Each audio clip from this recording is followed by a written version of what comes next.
So this is a next type of question. So till the previous questions, you're given the function completely and you're asked to check whether it is continuous at a point or not. So in this question, you're given f of x is equal to 1 minus cos 2x by 2x square if x not equal to 0, k if x is equal to 0. You're asked to find this unknown given that f of x is continuous at x is equal to 0. So in this question, you're given that fx is continuous, you're asked to find an unknown. So if a function is given completely, you'll be asked to check whether it is continuous or not. It is given that it is continuous, so you can find an unknown. So how do you find this unknown k? So using the general condition for continuity.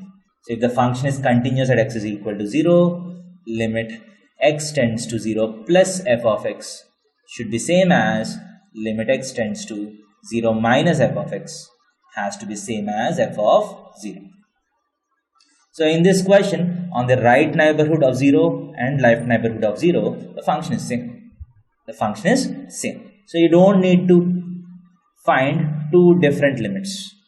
You can directly find these two by finding a single limit. So limit x tends to 0 f of x. That is, as x tends to 0, means x is not equal to 0, the function is 1 minus cos 2x by 2x square. So I'll find the limit.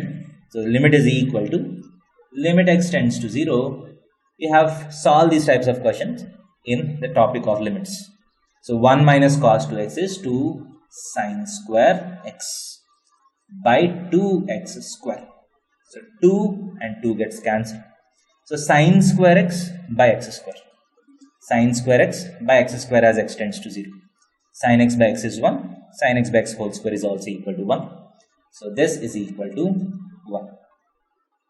So limit x tends to 0, 1 minus cos x by 2x square is equal to 1. So the value of this limit is equal to 1. And this has to be equal to the functional value at x is equal to 0. At x is equal to 0, the functional value is nothing but k. So for this function to be continuous, k has to be equal to 1. So that's the answer to this question. So this is a question where you have an unknown. So you can also have two unknowns. If it is given that fx is continuous at two different points, you can find two unknowns from that information. So let us go to a question where you have two unknowns.